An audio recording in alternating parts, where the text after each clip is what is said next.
Hey, what's up, guys? Adam back again with the RVA Returners, and this time with a new segment we're going to call Card Spotlight. So if you follow our Facebook page, you know that we every week post a card of the week and kind of try to get people to talk about that card. Maybe it's a card that sees a lot of play, maybe it's a card that doesn't see a lot of play, kind of try to mix it up a little bit. So now we're going to take those cards every now and then and turn them into a video where we build a deck around them. These decks might not necessarily be the most competitive things, but they are something that maybe you could take to your local to have fun with, or maybe if you're just a fan of the card, you could have fun with it that way as well. So let's go ahead and get into it. So our card of the week this week is Noel, Opus 5.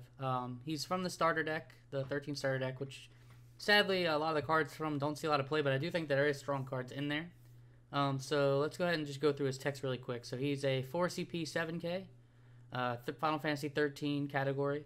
If you control a card named Sarah, Noel gains plus 2,000 power.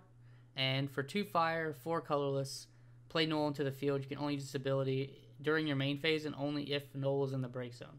So Noel can kind of come back from the dead multiple times throughout the game. As long as he doesn't get removed from the game, you can just keep paying that cost over and over again. It is a little bit steep, but if you think about it, it's kind of the same amount of cards you would need to play him from your hand if you include himself as one of the cards. And the fact that you can keep bringing him back. But we're going to have to get him up to a 9K, I think, in order for him to be relevant. So the deck that we chose to put him in is 3-color Moogles with a lot of recursion going on. So let's go ahead and look at that deck list really quick and see what it looks like. Alright, so here's the list. I'm not going to go through every single card in depth. I am going to post a link down in the description for people that are interested in building this deck and maybe taking it to locals or whatever you want to do. But we will kind of touch on some points. The whole idea here is it's 3-color Moogles. It's Earth, Ice, Fire, with a lot of recursion with like Opus 4 Deleta, being able to break a lot of things. So we got Leo here for color fixing. Deleta is going to be able to break a lot of stuff. You're going to break your things that you're going to bring back anyways, like Vanille, like Noel, things like that. We got Emperor here for the Viking matchup. It's just a one-of tech card. It's not even really necessarily needed. Just seemed to be okay here. We got Vivi. He's pretty strong. Just a really good fire card in general. Got the White Tiger, another tech card. Summons are pretty popular right now, and making summons that target more expensive are pretty good. And if you're doing any kind of damage here, First Strike can be really relevant. We got Noel, which is the card we're trying to build around. Just really good. Makes a lot of sense. Vanille, we're running the full Hecaton chair package here, so that's really good. She's going to be really hard to kill as well. Got the one of Vayne, just to deal with bigger guys. Walls, just a really dumb Earth card. If you're playing Earth and you're playing a forward-centric deck, it just kind of makes sense that there's 3 of them there. Zell helps us deal with monsters and whatnot. Also kind of gives us some pressure with haste if we need it. Can end out games when they don't expect it. Got Camlanite here. He's just really good for color fixing. And we could get him off Star Sybil if we have to. If we see him early, it's probably pretty nice.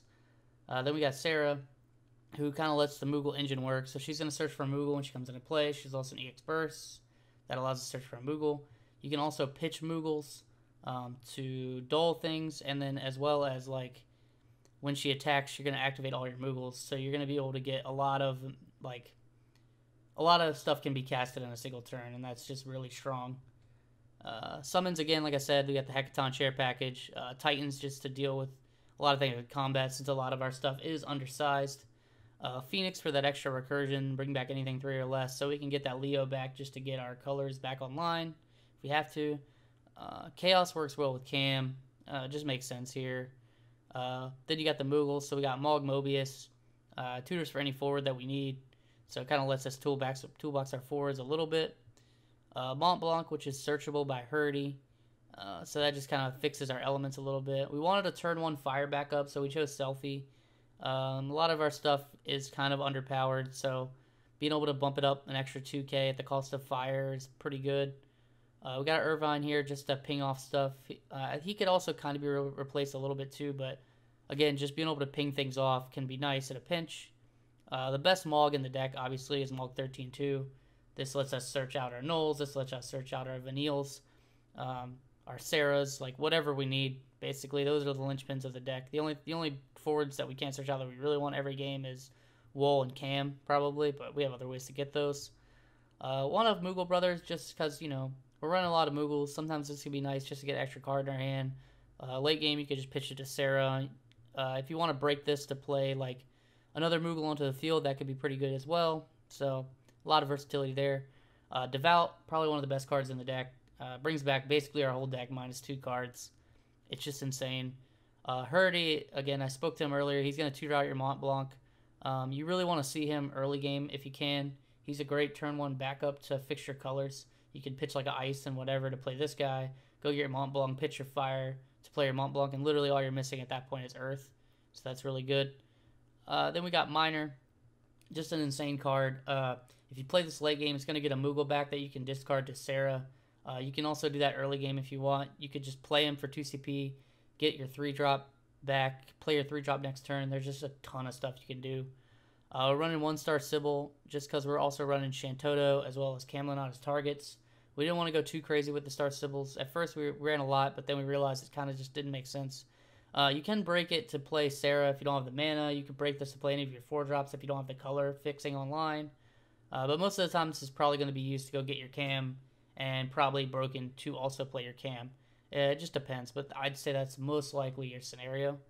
And then lastly, we got Shantou as a one-of, just a failsafe basically. I mean, this card is probably the best removal in the game. It's just ridiculous. I mean, 7 CP to remove everything from the board. You want to try not to hit your guys as much as possible because you don't want to remove your own guys from the game. But if you got to, you got to. I mean, sometimes it's just going to win you the game. So that's the deck. Let's go ahead and kind of just close it out and look at some stuff that Noel has trouble dealing with. So the first card we're going to look at that's going to give this deck a lot of trouble is White Mage, Opus 6.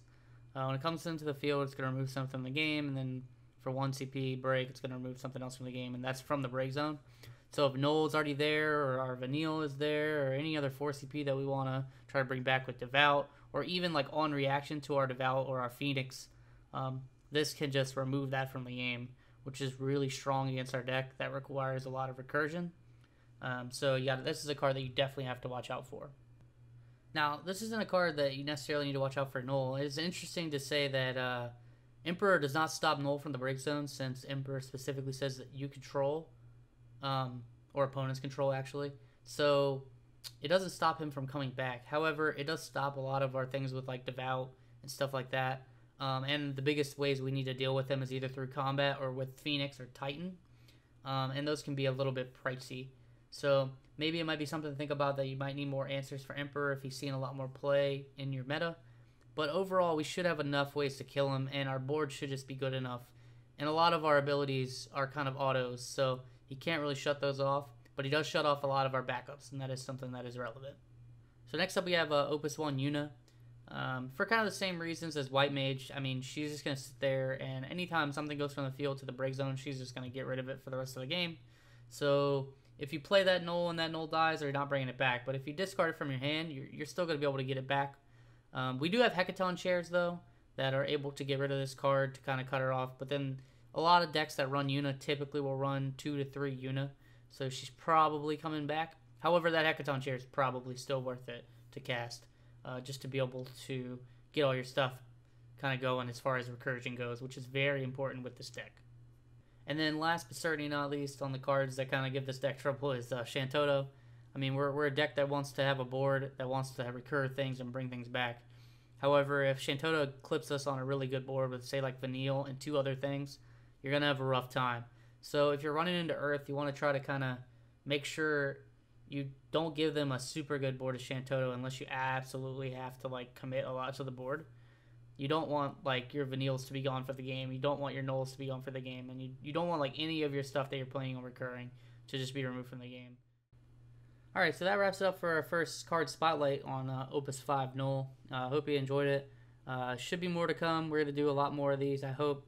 Not every week more than likely, but at least we're hoping like twice a month or so. So just a couple things I want to announce before I kind of shut this video off. We're really close to 200 subscribers. As soon as we hit that, I'm probably going to make a video kind of celebrating that, as well as probably announce a contest of some sort for a giveaway. There's probably going to be some cool Final Fantasy TCG stuff that we have piled up from tournaments that we've been to. So that should be fun. And then also our t-shirt is on sale, which I'm wearing currently right now. You can kind of see it. So if you want to go over to Teespring, it is our Blitz Tech shirt, or check our Facebook. We have the link there. I'll also put the link in the description of the video if you guys are interested in buying it. It's $15. All the proceeds will go back into our recording equipment and things like that, just straight back into the community. So yeah, hope you enjoyed our video. Like, favorite, subscribe, all that stuff.